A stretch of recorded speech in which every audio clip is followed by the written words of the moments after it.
에베소서 말씀 10절 다시 한번 봉독합시다. 잠깐만요. 지금 이거 양쪽 앞뒤로 에어컨 켜놓은 거죠? 에어컨 그거 있어요? 앞에는 관계 없는데 뒤에도 추워요 지금. 예, 끄세요. 같이 하십시다. 시작. 천사가 이르되 무서워 말라. 보라 내가 우리 백성에게 주실 큰 기쁨의 소식을 너희에게 전하노라. 아멘. 이제 큰 기쁨의 좋은 소식이라는 제목으로 은혜를 받고자 합니다. 이 큰 기쁨의 좋은 소식을 어째서 비천한 목자들에게 먼저 전한다.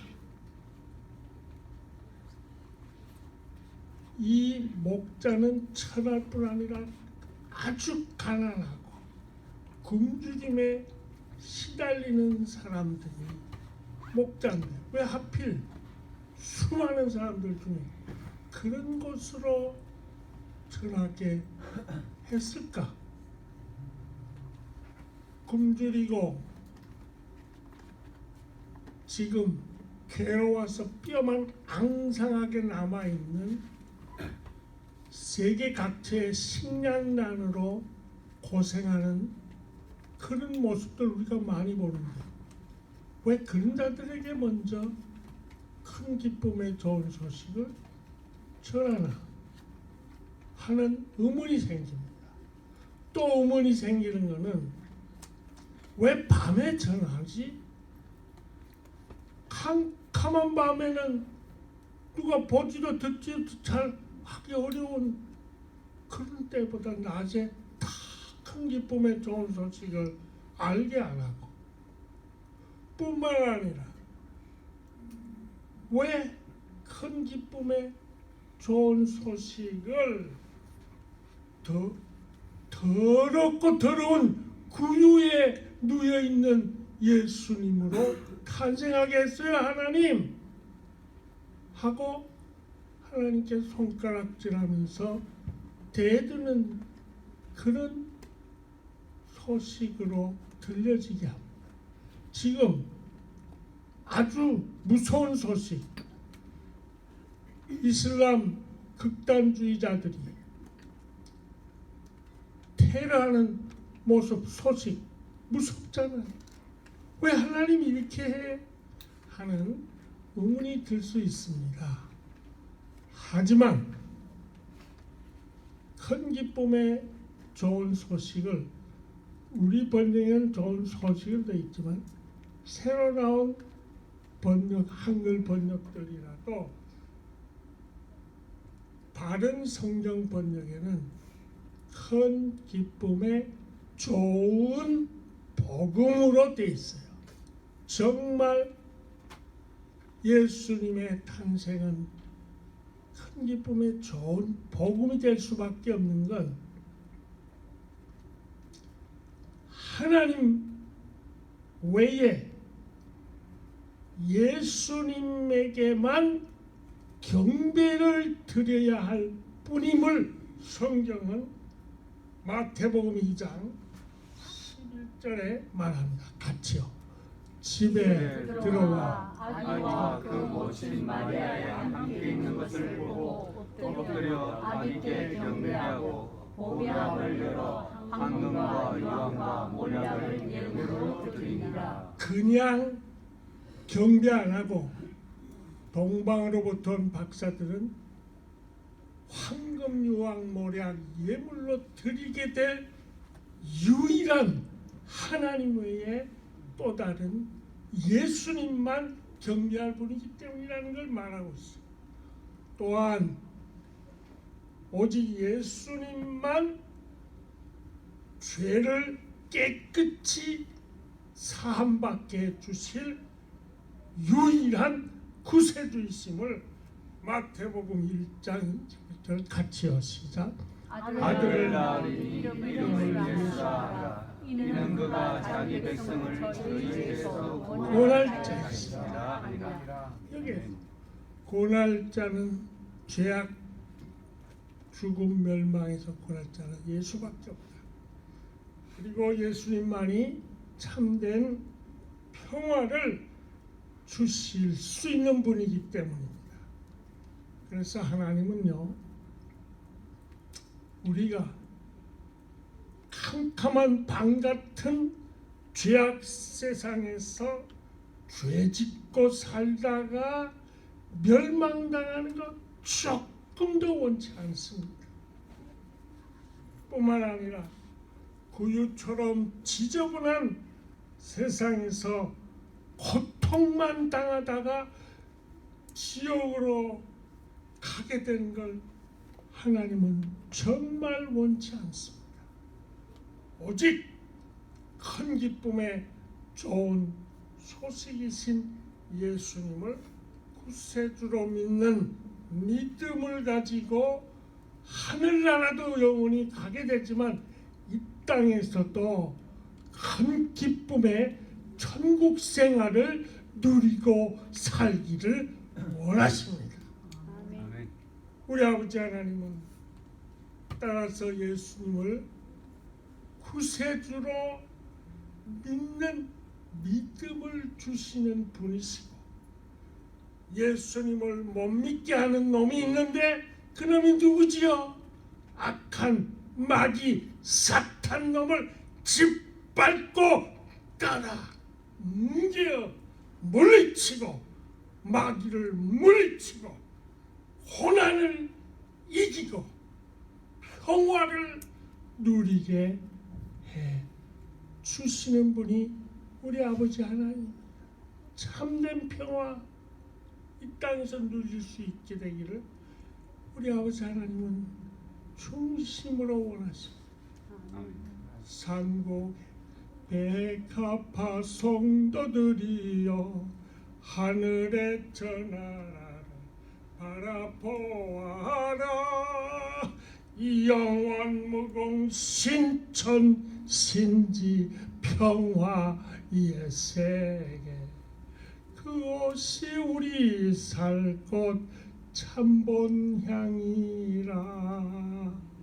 이 평화를 누리게 될 천국, 그렇다면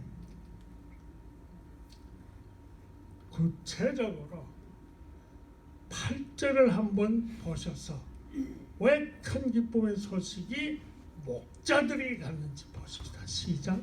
그 지경에 목자들이 밖에서 밤에 자기 양들을 지키더니. 여기에 목자가 나오는데, 당시에 목자는 유대인들 사회에서 가장 비천한 신분을 가진 자들, 먹지도 못할 뿐만 아니라 예수님 당시의 목자에 대해서 3D 직업으로 표현할 수 있습니다. 첫 번째 D는 difficult, 아주 어려운 직업이 목자입니다. 양을 지키느라고 밥도 제대로 먹지 못하고 밤낮 수고하는 difficult, 어려운 직업. 또 다른 D는 dangerous, 대단히 위험한 직업이. 양들을 지키려고 하는데 사자 맹수들이 달려붙으면 그놈들과 싸워서 무찌르느라고 목숨을 걸고 지키기 위한 매우 위험한 직업이 목자예요. 그리고 또 하나 D는 더리한, 아주 천한, 더러운, 비천한 직업이 목자의 직업입니다. 그럴 때 철저히 하나님만 바라보게 됐던 사람의 얘기를 제가 한번 드리고자 합니다. 제가 프랑스 파리에서 유학생활하면서 공부하다가 한 번은 프랑스 파리 시내에서 아주 멀리 떨어져 있는 우리 다 잘 아는 밀레, 유명한 그림을 그린 밀레가 살던 집에 가봤어요. 이 집 전체보다 조금 더 커요. 근데 우리 이거보다 이렇게 위에 이렇게 있는데 가끔 거기에 구멍이 뚫려 있는 게 보여요. 비가 새면 그대로 다 바닥에 다 떨어지게 되는 구멍이 여기저기 떨어져 또 뚫어져 있어. 얼마나 가난한지. 어머니가 돌아가셨다 죽었다는 고향으로부터 소식을 듣고 갈 수 있는 돈이 없어서 그만 자살을 하려다가 예수님을 믿게 돼요. 그래가지고 복음을 나타내는 하나님을 드러내는 귀한 작품들을 만들어내는데 씨 뿌리는 사람, 이삭 죽기, 추수하는 사람, 만종 전부 복음적인 그림입니다. 근데 이 만종을 그릴 때 얘기인데 이 만종을 루블 박물관에 직접 가보면 얼마나 귀하게 하는지 다른 것들은 다 제껴놓고라도 이거는 이렇게 그림들이 확 있으면 이 만종만은 팍 구멍을 뚫어서 유리도 누구도 손 못대게 그렇게 루블 박물관에 잘 보관해놨어요. 그 만종을 그릴 때 밀레가 이런 말을 다 그려놓은 다음에 해고를 하면서 말해요. 뭐라고 말하냐면 우리에게는 2, 3일 밖에 지낼 수 있는 땔감밖에 없었다. 2, 3일 지나면 추워서 살 수가 없게 되는 그 떨리면서 나는 이 만종 그림을 하나님 바라보면서 그렸다. 그러면서 믿음은 바라는 것들의 실상이요 보이지 않는 것들의 증거임을 나는 체험했다. 장작을 더 구할 돈도 어떤 방법도 없었지만 가난한 자를 구원하시기 위해서 이 땅에 오신 예수님만 바라보면서 이 만종 그림을 그렸다. 그런 말을 했습니다. 믿음은 바라보는 것입니다. 가난한 자의 궁핍한 삶을 부여하게 하시고 찌들린 빈곤을 물리쳐 주시는 예수님을 바라보는 것입니다. 가난을 물질적 가난만 생각하지 말고 영적으로 심령이 가난한 자가 되어야 될 것을 마태복음 5장 3절 같이요. 심령이 가난한 자는 복이 나니 천국이 저희 것이며 심령이 가난한 자가 되어야 한다. 그 다음에 다시 8절에 보면 본문 8절에 시작. 그 지역에 있는 자들에서 양자기를 지키더니 여기에 밤이라고 그랬어요.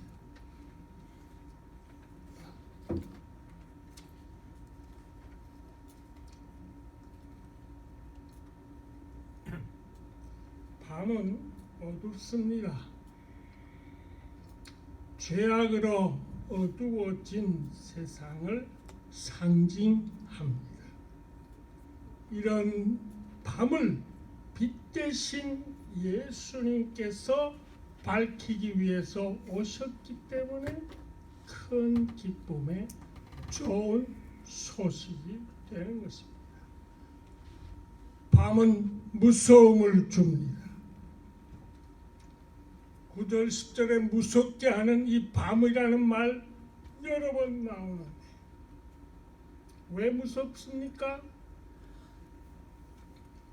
죄악의 죽음 때문에 우리 인생을 무섭게 하는 죄악과 죽음을 해결하시기 위해서 예수님께서 오신 것입니다. 밤은 동시에 고난을 뜻합니다. 괴로움과 밤에는 고통을 당할 일들이 많은 것이죠. 그런데 중요한 건 밤은 아주 작은 소리, 세게 조그마한 소리도 다 들을 수 있도록 조용합니다. 미국에 에드문드 해밀턴 시어스라고 하는 목사님이 있었습니다. 이분은 하버드 신학교를 졸업을 하고 29살에 그때 1839년에 목사 안수를 받습니다.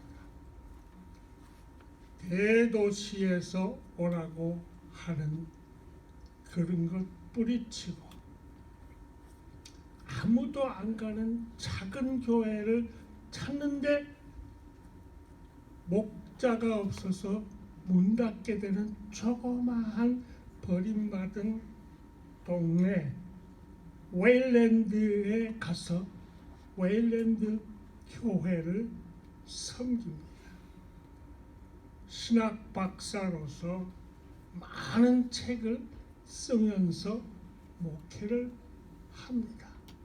근데 그보다 더 작다는 것을 알게 되어진 도시 랑카스타에 가서 거기에서 목회를 하면서 온 정열을 쏟아 헌신하면서 힘을 들여 목회하다가 그만 병이 들어서 꼼짝 할 수 없도록 그냥 그렇게 쓰러져 넘어버렸어요.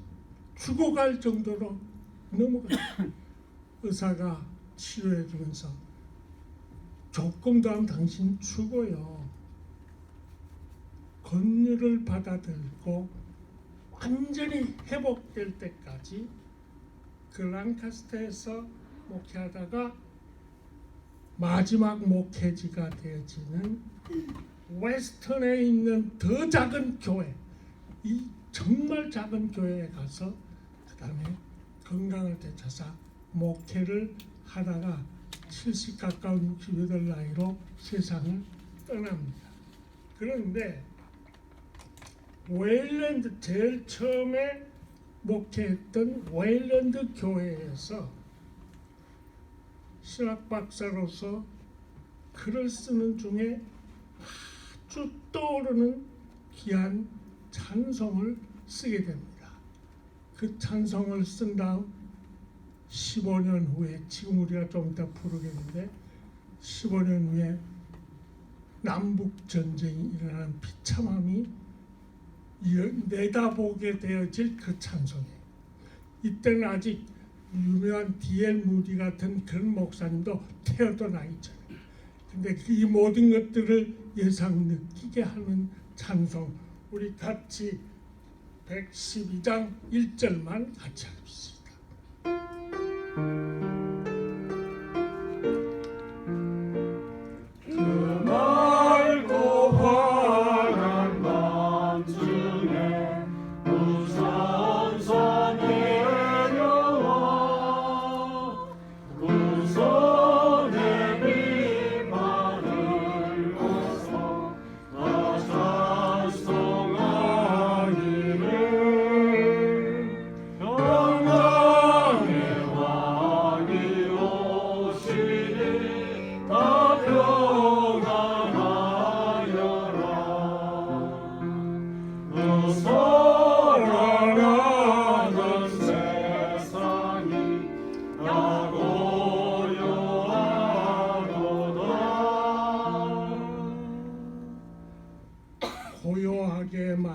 고요해지게 하는 내용.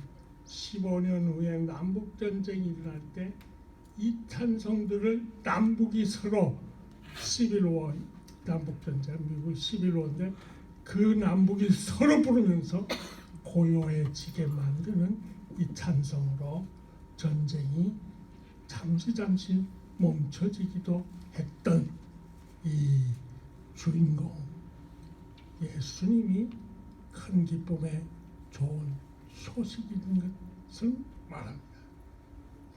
믿음은 고요하게 하는 것입니다. 사탄놈이 주는 죄악, 죽음, 무서움, 고난의 밤을 성경 말씀으로 성류리째 짓밟아 깔아 뭉개어 캄캄한 마음을 환하게 밝히는 것이 믿음임을 고린도후서 6장 2절 시작. 가라사대 내가 은혜 베풀 때 너를 듣고 구원의 날에 너를 도왔다 하셨으니 보라 지금은 은혜가 나는 날이요 보라 지금은 구원의 날이로다. 아멘. 이제 한 가지만 조금 더 생각하고 마칩시다. 12절을 봉독하십시다. 우리 본문 12절 시작. 내가 가서 강보에 쌓여 구유에 누인 아기를 보니 이것이 너에게 표적이라 하더니라.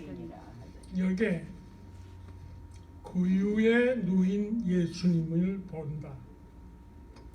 구유라는 말은 헬라어로 파트너인데 누가복음에만 딱 4번 있고 다른 데는 없어요. 예수님의 탄생을 말하는 다른 데도 없고 구유에. 근데 왜 예수님이 때가 떡지덕지 묻은 그 여물통 속에 구유 속에 누우셔서 탄생했나? 이것은 자기를 비워 구유에 낮아져서 오신 예수님의 겸손을 상징합니다. 제가 베들레헴에 성지순례 갈 때 몇 번 가서 봤는데 콘스탄틴 대제가 세운 말구유 교회당이 있어요. 아주 큽니다. 정말 커요. 우리 이 파킹랏 이 건물 한 3배는 될 정도 엄청나게 큰 교회당이에요. 수천 명이 들어갔었어요. 그 교회당 들어가는 입구는 아주 작아요. 90도로 딱 굽혀야 들어갈 수 있어요. 만약에 90도 굽히지 않고 서양 사람들 키 큰 사람들은 그대로 박아. 우리는 조금 정도에 하면 되지만 쾅 박대로 그렇게 작은 문인데 예수님의 겸손을 본받아야 될래요. 겸손하게 오신 예수님을 보기 위해서는 왕이든 대통령이든 누구든 납작 엎드려 겸손해라 하는 내용으로 보이면서 그 안에는 굴 속에 있었던 예수님의 누이셔 태어났던 그걸 번떠서 바위에다 번떠서 그대로 놔두고 있어요. 구유는 동시에 비천하고 천한 걸 상징해요. 예수님 생애 출발의 첫 선물은 가장 비천함을 뜻하는 구유이고 예수님의 마지막 선물은 십자가에서 우리를 대신하여 못 박혀 죽으시는 고통이 비천한 예수님의 마지막 선물. 그래서 죄로 인해서 비참하게 된 우리를 구원하시기 위함이라고 빌립보서 2장 6절 8절을 말합니다. 시작. 그는 하나님의 본체시나 하나님과 동등됨을 취할 것으로 여기지 아니하시고 오히려 자기를 비워 종의 형체를 가져 사람들과 같이 여겼고 사람의 모양으로 나타나셨으며 자기를 낮추시고 죽기까지 복종하셨으니 곧 십자가에 죽으시리라. 제가 1996년 9월 15일에 김영삼 대통령 내외와 세노제에 있는 딸 내외와 뉴욕에 있는 따님의 가족들을 모시고 예배 인도하면서 설교하게 된 적이 있습니다. 그 설교를 했는데 그 설교하기 전에 1층에서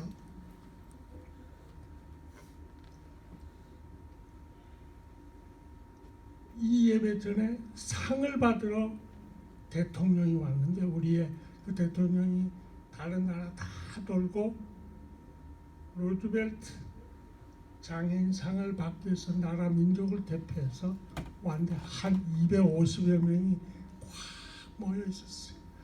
거기서 바로 루즈벨트 장애인 재단 고문으로 있었던 강영우 박사를 만나셨어요. 이 사람은 독실한 기독교 집안에서 태어났어요. 아버지가 아주 큰 운송업을 하는 돛담배를 가지고 돈을 많이 버는데 6.25 전쟁이 일어나서 그 모든 배들이 다 불에 타서 얼마 안 있다 아버지는 1년 안에 죽어버렸어요. 그리고 자신은 축구공 가지고 놀다가 중학교 2학년 때 14살 이 사람이 1944년생이에요. 14살 때 축구공에 맞아가지고 완전히 소경이 돼버렸어요. 그날도 만나 이렇게 얘기를 하고 이야기만 눈을 감고 이렇게 하면서 손을 잡아 이야기 나눴는데 이 사람이 이렇게 축구공에 맞아서 병신 소경이 된 것을 알게 돼가지고 어머니가 충격을 받아서 뇌절적으로 돌아가셨어. 1, 2년 사이 어머니가 아버지 다 돌아갔어. 동생들을 돌보던 누나도 곧 2년 안에 죽어버려. 비참하게 되어졌을 때 음성을 하나님께서 들려주는 성경책을 통하여 듣게 돼요. 요한복음 9장 3절에 소경이 나왔는데 날 때부터 소경이 있어. 이 사람 거기에 소경이 누구의 죄도 아니고 하나님의 하시는 일을 나타내기 위함이라는 게 이 소경이 바로 나를 향한 것이다 하는 음성을 강하게 하나님으로부터 그런 영적 음성을 듣게 돼요. 동시에 고린도후서 12장 9절 말씀에 내 은혜가 네게 족하다. 내 능력이 너의 약한 데서 나타나게 함이라 하는 말씀을 영적으로 나에게 주신 것이라고 받아들고 강영우 자기처럼 장애를 가진 사람들을 위해서 나는 평생 살아가야겠다는 꿈을 가지고 연세대학교 교육학과를 소경이면서 졸업을 해요. 그리고는 시각장애인으로는 한국 사람 최초로 미국의 피츠버그 대학에서 석사 박사 학위를 받고 한국은 받아주려고 하지 않을 때 두 번째 부시 대통령, 아버지도 부시, 두 번째 부시, 그 부시 대통령 시절 2001년부터 2009년까지 초창기부터 부시 대통령 밑에서 백악관 자리에서 차관보 자리까지 올라간 한국인 1세대 유일한 사람. 뿐만 아니라 큰아들 강진석은 아버지처럼 눈 나쁜 사람을 위해서 나는 눈상 고쳐주기를 원한다 해서 안과 의사가 돼가지고 워싱턴 DC에 안과 의사협회 회장을 지내기도 하고, 둘째 아들 진영이는 변호사가 돼가지고 아버지같이 힘들고 어려운 사람들을 돌봐주겠다 하는 위대한 사람으로 뽑혀가지고 얼마 전에 있었던 오바마 행정부에서 처음부터 끝까지 법률 고문 변호사로 활동을 하는 열매를 맺게 됩니다. 믿음은 눈이 뜨이는 것입니다. 비천하고 비참한 자리에서 영적 눈이 뜨이는 것입니다. 강영호 박사처럼 영적 눈이 뜨여 하나님의 능력을 온전히 드러내는 것이 믿음입니다. 목자처럼 위협과 비천과 힘든 자에게 제일 처음 찾아오신 분들을 하나님께서는 받아들이기만 하면 돈에 쪼들리지 않고 물질의 풍요를 누리게 하시는 하나님을 늘 가까이 하십시오. 아멘. 마귀놈에게서 주어지는 무서움, 죄악, 고난, 죽음의 밤을 하나님의 말씀으로 짓밟아 뭉개어 기쁨, 평안, 안식을 땅에서 누리면서 구주 탄생을 위한 구요에 오신 예수님의 겸손을 나도 실천하면서 죄악으로 비참하게 끝나지 않도록 큰 기쁨의 좋은 소식을 주러 오신 예수님을 중심에 모셔서 늘 큰 기쁨의 좋은 소식을 누리는 저와 여러분 되기를 주의 이름으로 축원합니다. 아멘. 기도합시다. 큰 기쁨의 좋은 소식 대신 예수님을 높이는 저희들 되게 해 주시옵소서. 아멘. 예수님 이름으로 기도드립니다. 아멘.